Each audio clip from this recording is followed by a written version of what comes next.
win before they agreed on 50-50, and that's the way it should be. An even split. And of course, pay-per-view would break all records.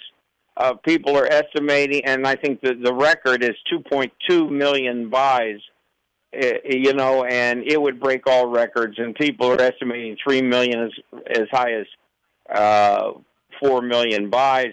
I think 3 million is a real figure, and at 3 million buys, they would each make in excess of $50 million, maybe $75 million apiece, each fighter. And if Pacquiao loses, when will be his next fight? And if he wins, when will be his next fight? If he loses the election, I tell you very frankly, I don't think that has a bearing because as you know better than I do, Ali, when Manny Pacquiao fights, Congress closes down because most of them come to the United States to see him fight. So when Manny fights, whether it's September or November, the fact that if he was a congressman, it would have no bearing.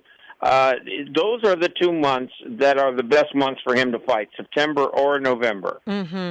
Because I think it was mentioned that Pacquiao had, a really tough time also fighting Clottey. So he needed rest. But now that he's doing the campaign trail, he must be also exhausted. And so he needs time, I guess, to recover and to do his training. Well, I think the campaigning is exhausting. I'm getting email reports from Nancy and Bill, the 2 journalists that I told you about.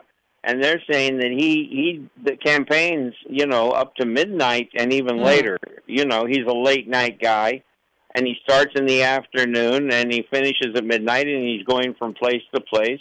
And yeah, I'm sure it's very exhausting. But as far as the Clottey fight, I mean, Manny threw a record 1,300 punches in the fight. That was a record for a welterweight, but. When it was over, he literally won every round. So it was just another Manny Pacquiao exercise. By the way, listeners have asked the same question over and over again. Why wasn't there 24/7 with the Pacquiao-Clottey fight? They decided they didn't need it. Just my own opinion. I think that the 24/7 is starting to get a little passé. It was a great novelty for the first few big fights that it did, and people were watching like crazy. But I tell you, on this Mayweather-Mosley fight, I watched maybe 5 or 10 minutes of 2 shows, and I didn't find it to be interesting. And it's very, very expensive to produce. So I think that. Since Bob Arum was the promoter of that fight, and it's the promoter who makes the decision because the promoter has to pay for it. Right. HBO doesn't pay for it. I think that he decided that, that maybe, they didn't need it. They had 1 half-hour preview show instead of the 24/7. Right. I remember you mentioning that if Mayweather and Pacquiao don't fight, then maybe Valero. But Valero committed suicide recently, right? Sad story. Yeah, I wish he would have committed suicide before he killed his wife. Very sad story. His wife was a very sweet young lady. Yes. And I tell you that Edwin Valero was not a nice man. And he was a wife abuser, and it's tragic what happened to her. I don't feel sorry that he's gone, even though he was our champion. And I'm sure that I know Bob Arum feels the same way. And who are the he was just a bad man. And who are the possible opponents? You mentioned Margarito. Did you mention Margarito before? Yeah, Margarito is fighting Saturday night in Mexico. He's fighting a good fighter. His name is Garcia, and he's really a good fighter. I'm not saying he's a great fighter. He's a good journeyman fighter. It'll be a good test for Margarito. They're selling out the Bull Ring in Aguascalientes, Mexico, 22,000 people. And Margarito hasn't fought for a year and a half. So if he looks good in that fight and they can't make the Mayweather fight, then he will fight Manny Pacquiao. And I'll tell you this.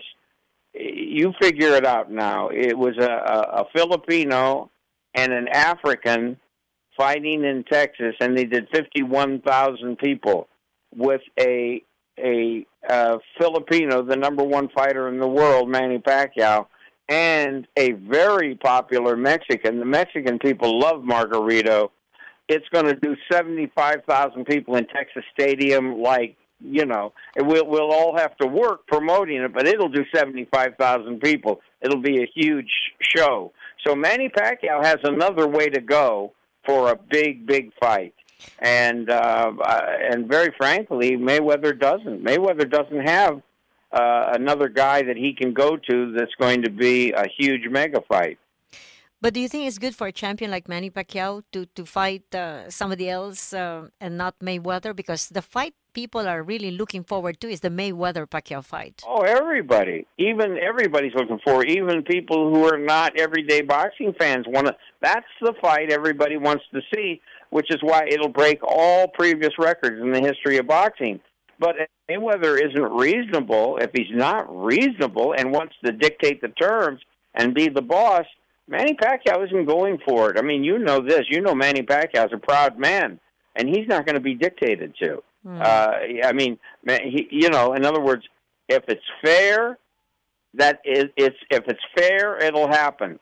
And if Mayweather thinks he can be the dictator, that he has these delusions of grandeur, and whatever he says goes, it's not going to happen.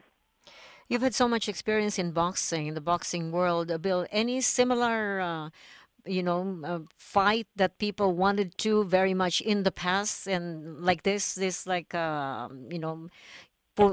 pushing forward and then backing out again, like Mayweather and Pacquiao? Any similar incident with boxers in the past?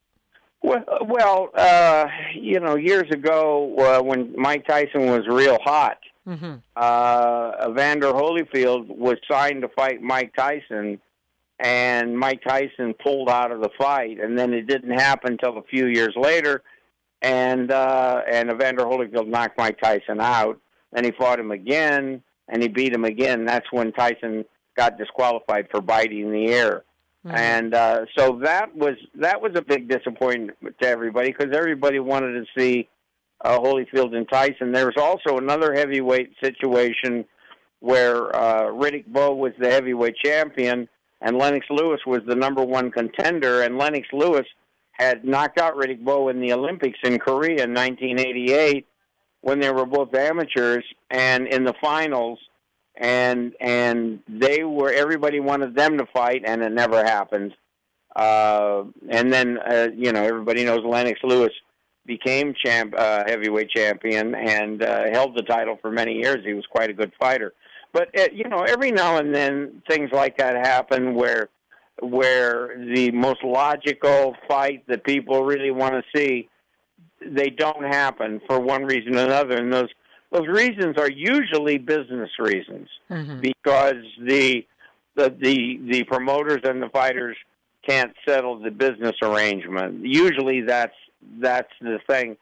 On this thing, there would be two bones of contention. One would be if Mayweather says, I won't fight any place but Nevada, number one, and not even consider Texas, and number two, that Mayweather says you have to do random blood testing like we did, I dictated to Mosley, in that fight.